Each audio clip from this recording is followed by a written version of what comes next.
नमस्कार दोस्तों, आप सब कैसे हैं? आशा करती हूँ आप सब स्वस्थ होंगे, मस्त होंगे। दोस्तों, आप सब तो जानते ही होंगे, जनवरी का महीना अपने आप में एक बहुत खास महीना होता है।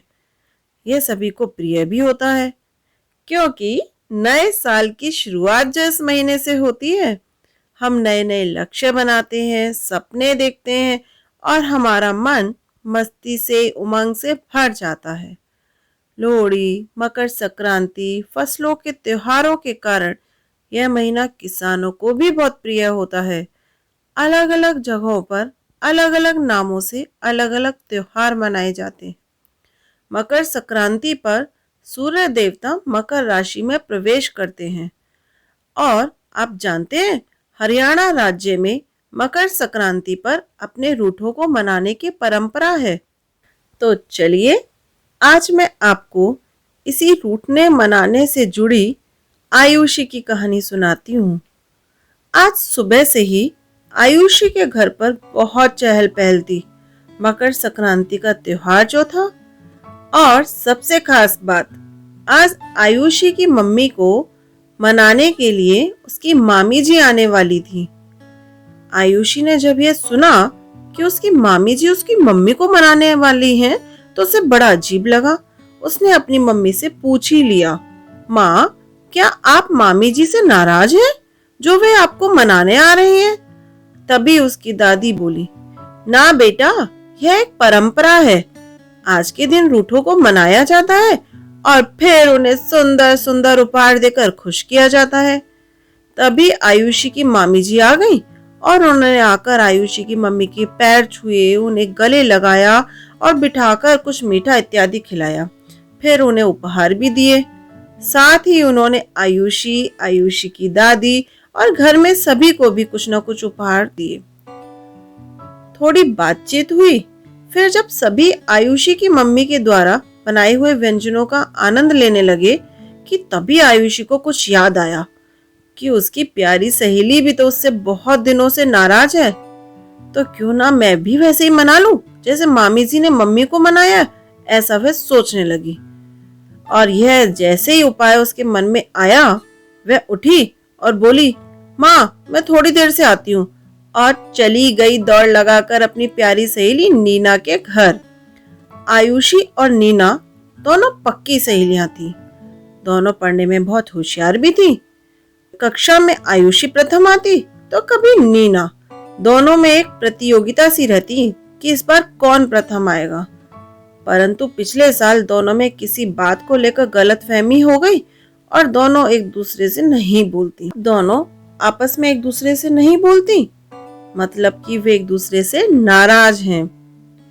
आप सोच रहे होंगे कि भाई ऐसा क्या हो गया दोनों के बीच में जो वो नाराज हो रही हैं? तो दरअसल बात यह हुई कि नीना की कुछ दिनों से तबीयत ठीक नहीं थी। उसने परीक्षा की तैयारी अच्छे से नहीं की थी और ना ही अपने सारे कक्षा कार्य, गृह कार्य पूर्ण कर पाई थी। सो उसने अपनी प्यारी सहेली आयुषी से कहा कि कल परीक्षा है, क्या आज वह उसके घर आकर थोड़ी सी मदद कर देगी पढ़ाई में? तब आयुषी ने कहा, बिल्कुल, मैं तुम्हारी मदद के लिए जरूर आऊंगी। परंतु जब आयुषी स्कूल से घर आई तो देखा कि उसकी मम्मी को तो बहुत बुखार आ रहा है और वह अपनी मम्मी की देखभाल में लग गई। और इसी देखभाल के चक्कर में वह नीना को फोन करना भी भूल गई और ना ही उसके घर जा पाई, जिसके कारण नीना उससे नाराज हो गई थी। आयुषी ने नीना को समझाने की बहुत कोशिश की, परंतु नीना इतनी नाराज हो गई कि वह उसकी बात ही नहीं सुन रही थी। यह नाराजगी और जब अधिक बढ़ गई जब कक्षा में आयुषी प्रथम आई और नीना नहीं आ पाई। तो नीना ने समझा आयुषी इसलिए उसकी मदद करने नहीं आई कि कहीं मैं प्रथम ना आ जाऊं। बस इस तरह मन में कुछ गलत फहमियों के चलते दोनों नाराज हो गई और अब दोनों को नाराज हुए 1 साल होने को आ रहा है। आयुषी अपनी मित्र नीना के बिना उदास हो गई थी और जैसे ही उसने देखा कि आज उसके घर यह त्योहार रूठे को मनाने का चल रहा है, तो उसने भी अपनी प्यारी सहेली को मनाने में जरा भी देर ना करी। वह अपनी सहेली के घर उसका मनपसंद गाजर का हलवा लेकर गई और जाकर उसने जैसे उसकी मामी ने मम्मी को मनाया वैसे ही उसने भी किया।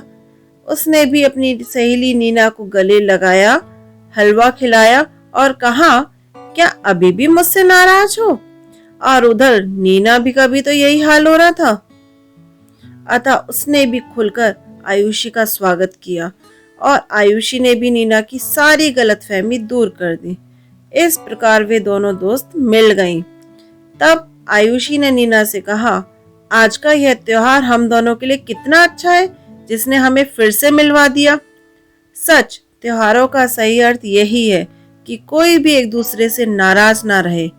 तभी नीना बोली, और यदि नाराज हो भी जाए तो उसे मना लिया जाए। यह कहकर दोनों सहेलियां खिलखिलाकर हंस पड़ी। सच दोस्तों, जिस प्रकार आयुषी ने अपनी दोस्त को मनाने में जरा भी देर नहीं करी, वैसे ही हमें भी अपनों को अधिक समय तक नाराज नहीं रहने देना चाहिए। और यदि वे नाराज हो भी जाएं, तो तुरंत उन्हें मना लेना चाहिए, क्योंकि जीवन का आनंद अपनों के साथ ही है। धन्यवाद।